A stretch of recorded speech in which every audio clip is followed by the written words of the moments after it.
trust me, he's fast. He's got 93 speed. You try to get outside the pocket and throw one ball on the run, man. That thing's going into the second row. Talk yourself into it. See? All right. Up next, Kingsley Igbari. Igbari has been a serviceable backup for the Packers, playing 538 snaps in 2024. However, that number should be on the decline with the emergence of Brenton Cox Jr. Does the front office feel good enough about the depth of the edge room to part ways? His PFF grades over the last 3 years, 61.4, 62.5, and in 2024, in Jeff Hafley's scheme, he falls back to a 56.8. Okay, so what's the strength of his game? Run defense, 66.6. Pass rush grade is a 56.8. And you see that coverage grade and you probably just roll your eyes at that, like, why do you even care? We played a ton of 55 drop last year. And you got to ask yourself, why did we have 55 dropping out on fire zone blitzes, right? Why did we do that? And what I mean by 55 drop is, imagine a 4-man front. It can be an under or an over. They ended up firing a cat or a backer, a corner or a backer, and they let 55, Kingsley Igbari, drop back into a short hook curl zone. And so most of the time, Clay, that's opposite side of where the blitz is coming from, right? It's not same side. What you're doing is it's a hat count game. You're occupying the tackle with that 7 or 9 tech. You're on the line of scrimmage. That tackle has to declare for Enagbare. The ball snapped. He kick steps. All of a sudden, Enagbare will jab step, and then he drops into coverage. You took one offensive lineman completely out of the play. And now you're firing a cat off the backside. They better keep a running back in, or if they're just in a 5-man protection, the quarterback's got to know that corner, that cat or that wheel is on me. I've got to account for him, meaning nobody's blocking him. I got to know where he's at, find the hot, get the ball out, or evade that pressure in a 5-man protection. So with Enagbare, the point I was trying to make, the fact that they had him dropping into coverage so much, that's to me not a good sign for an edge defender. Like you would want your edge to be getting after the quarterback, right? As opposed to just dropping out. Yeah. So if you pick one player, it's kind of like with Kenny last year. We seen Kenny playing the touch spy a bunch. Why would we do that? He's arguably our best interior defensive lineman. Well, we found out at the end of the season why they did that. He's playing with a bum foot all year. So why not line him up in the A gap at the nose or shade, occupy 2 blockers, touch the guard and the center. They're declared on him now, and then he just kind of fades back a little bit, protects the rush lane, protects the scramble lane from the quarterback.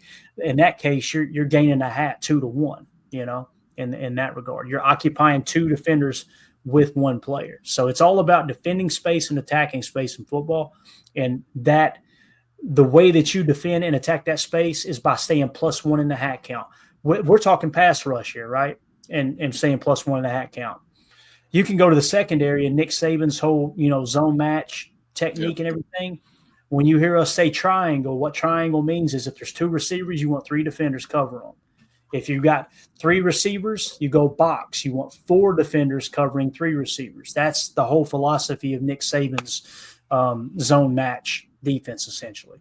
And you can get into mod and meg and all those other different techniques and who's the attacking defender, who's the conflict defender, all that stuff. But again, football is really, really simple. If you know where to look, it's really easy to pick up on, wow, these teams aren't doing a whole bunch of different things. Mm-hmm. They're all doing the same stuff. They're just making it look different. It's simple, but it's very detailed. Yes. That's what Greg Cosell keeps saying. Yeah. And absolutely. That's it. That's the case. And I really do. I like Enagbare. I think he would be the only one that if, we're chasing any of those Micah Parsons, Hendrickson trade talk, I feel like he would be the one that you would probably try to use to flip just because he's coming up on that last year of the contract and we got to make a decision on him this year. So if you're looking to move somebody that's a young, talent upside kind of thing, you could do that with Kingsley. But I like having a deeper rotation there at D-line. I think, he's kind of progressed. He dropped a little bit last year, but he's been a solid, average player. But yeah, he is kind of that, replacement level guy that you might try to churn and get another one in there at the end of the 4-year contract. Yeah, and if I were to defend Enagbare for a second here, he's had a good preseason. He's played pretty solid in preseason. So, Again, they see that on tape too, and it kind of goes with all these players we've talked about. Is it worth picking up, let's say Enagbare, you pick up a 5th-round pick. Is it worth picking up an extra 5th-round pick and lose veteran depth like that? Because obviously, the reality is this is his fourth year in the league. So, and again, 537 snaps last year, or 538, whatever. Yeah, 538. That's you shouldn't minimize that at all, for sure. So, he got the escalator as well. First tier, 3.4 million is what he's making this year. If you look at the edge room, can we part ways with him, Emilio? You got Rashawn Gary and Lucas Van Ness. Those are your starting edges. You got Brenton Cox Jr., and then I think it would be Kingsley Igbari. That's how I would shake it out. Okay. If Barron Sorrell's healthy, he would be next in line. Hopefully Colin Oliver would be next in line. Then I would put like Aaron Mosby, Deslin Alexander, and those guys. The reality is Colin Oliver's hurt. Barron Sorrell's hurt, right? You're one injury away from having to lean heavily on Aaron Mosby or Deslin Alexander if you part ways with Kingsley Igbari. So I'm keeping him too, man. And Deslin didn't even get a snap last year. And Aaron Mosby only got, 150? So that's that's brutal. And Kingsley's on a lot of special teams too, right? I mean, we can't forget at some point somebody's got to play those special team reps too. And he's on a lot of punt coverage, stuff like that. Let's see what DJ says here. Could Kingsley in coverage be the same as Preston Smith? Certain schemes and plays for him to drop into coverage? Absolutely. And here's the thing, DJ. We talked about this a lot last year. People get mad when they see Preston Smith in coverage, and they're like, oh, my God, especially with Joe Barry. And I said, are y'all going to keep that same energy when Jeff Hafley does it? Because it's coming. It's coming. And lo and behold, there it came again, and you've seen it with Enagbare. And the reason that happens is you find yourself in situations where they'll use some motion, or they'll come out in a 21 personnel or a 12 personnel, and they'll flex a running back out wide. Well, you're going to have to take somebody out. So they've got a defender that's probably designated like, okay, if that happens, let's shift the front. Let's walk Enagbare out there. Let's walk Preston Smith out there. So I know people like to laugh at Joe Barry over Preston Smith being out there in coverage. And I love how they're right in the slot. And they were so ignorant because they would just be like, can you believe Joe Barry had Preston Smith out there covering Justin Jefferson? Joe Barry didn't go into the week going, hey, boys, Preston Smith going to shut I got one for you. Watch this. Yeah. Watch this rabbit in the hat I got. Jeez, Pete. They get paid too. You know what I mean? So that's just a kind of a flaw in the scheme for sure. And it happens every scheme. Like I put a highlight reel together of other great edge defenders. Myles Garrett dropping into coverage. TJ Watt dropping into coverage. And like this happens all across the league. You find yourself in situations, especially when teams go to a two-back set and then roll one of those guys out wide. When you're two back, you're two gap. And then when you decide to go to one back, so two things got to happen. You got to get a body, a hat out there to cover that extra receiver. If he goes out wide, it don't look as bad because Preston Smith's probably on a tight end. But when you bring that guy out, or you bring if you flex a running back out and you bring Justin Jefferson over to the 3 on a trip set, guess what? It's going to be that edge defender on that side. It's got to kick out there and try to cover a little bit. So yeah, DJ, I think that they've seen the same thing with Preston because Preston was very long. Like we want Gary rushing the quarterback at all times. We want him in the run fit at all times. I think that at times they would shift Preston out to, hey, let's go. When we want to blitz off the opposite side, let's make sure Preston drops into the hook curl type things. All right. So in terms of that, I think we came to the same agreement there, right? To me, it would take like probably a fourth, maybe a fifth. I get rid of Enagbare, but I don't think a team's going to give that. And I still don't feel comfortable enough saying that too, giving them up because we don't know when Barron Sorrell and Colin Oliver are going to be healthy. No, absolutely. And I mean, that's it. The problem with this is you got to plan for depth, and we're already running into an issue with it. So, and it's not even, and we've gone through the preseason pretty, knock on wood, in good shape with injuries besides what's happened, there's some minor stuff here and there, but nothing crazy. That's where, hey, we're planning for a 17-game plus season. We need to make sure that we have enough legs and enough gas and stamina to get us through. Yeah. This next one, man, boy, oh boy, I don't even want to talk about it. Malik Willis. To this point, there have been no reports of any NFL teams reaching out to the Packers about trading for backup quarterback Malik Willis. And I put ... Thank God.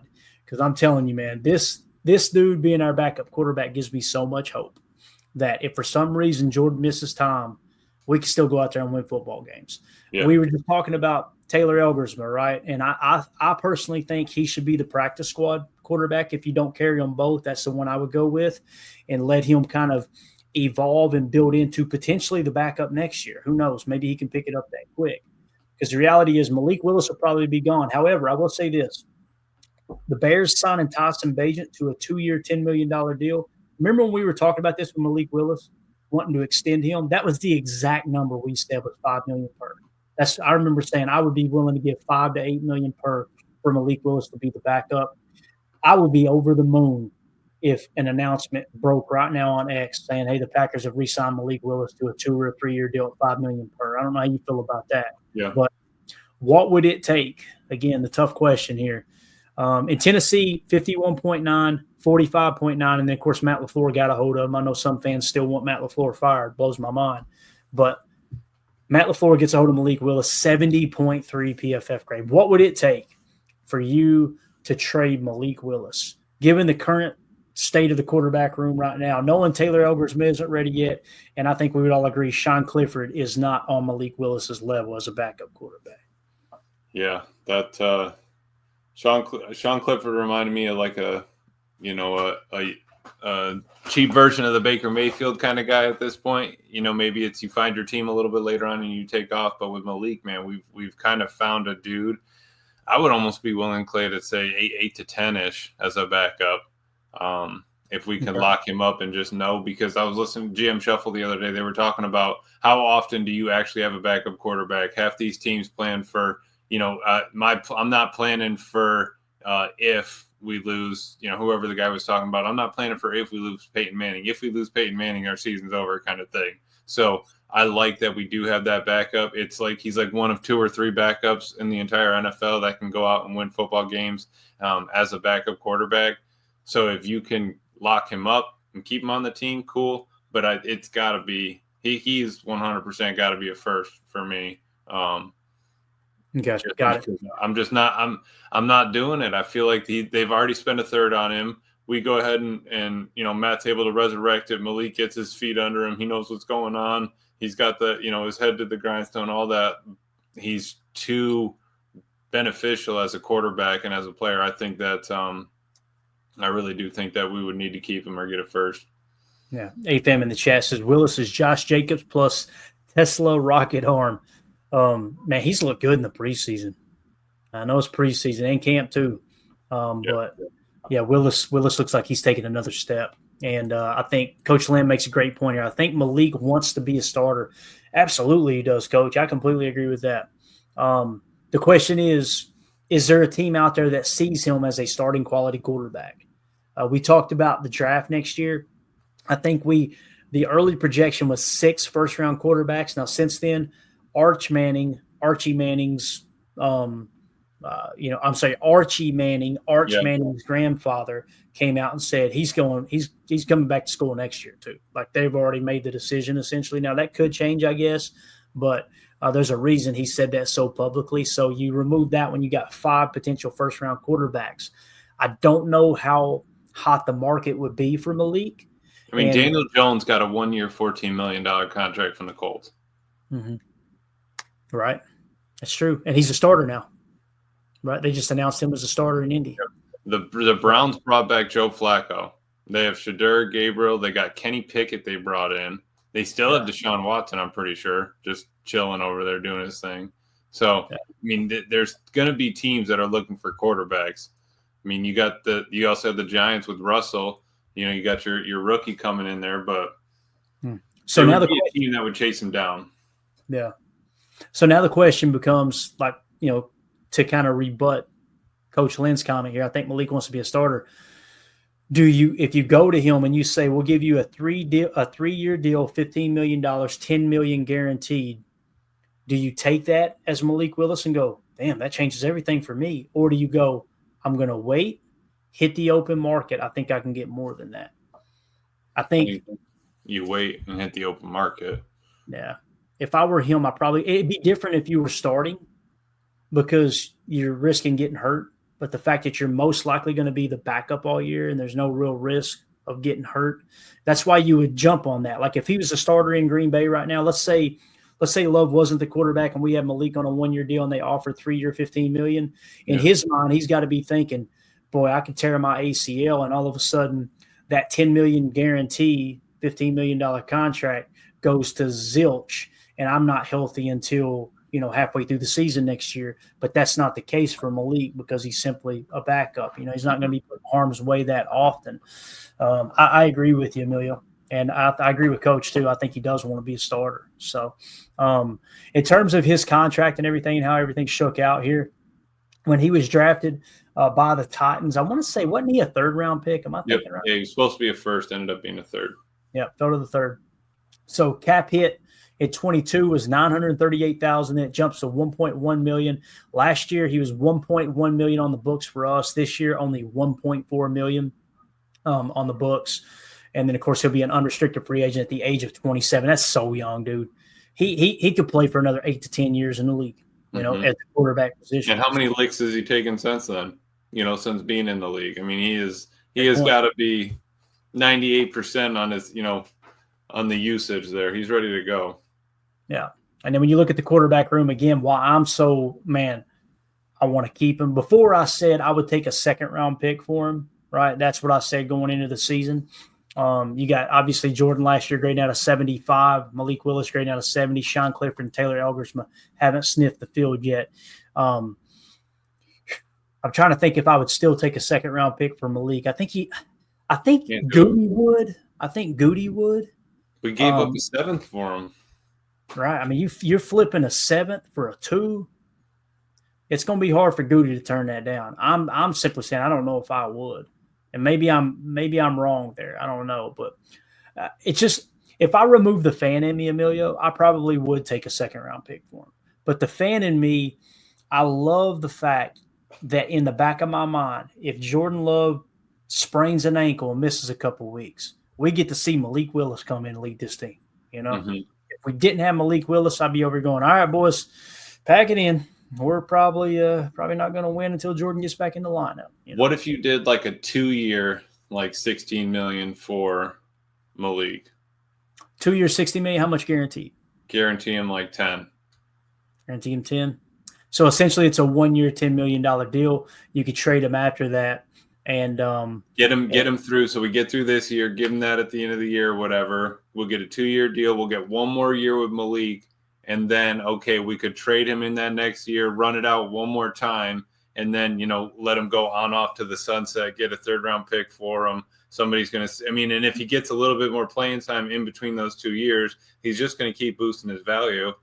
And then, there's always going to be a quarterback-needy team. I don't think there's ever not going to be a team that's going to need one. So you go ahead and chase him down. I wouldn't be opposed to a little 2-year deal, a little bridge one, kind of like how we did with Jordan's bridge. Yeah, but we don't need to re-sign him after that bridge. Right.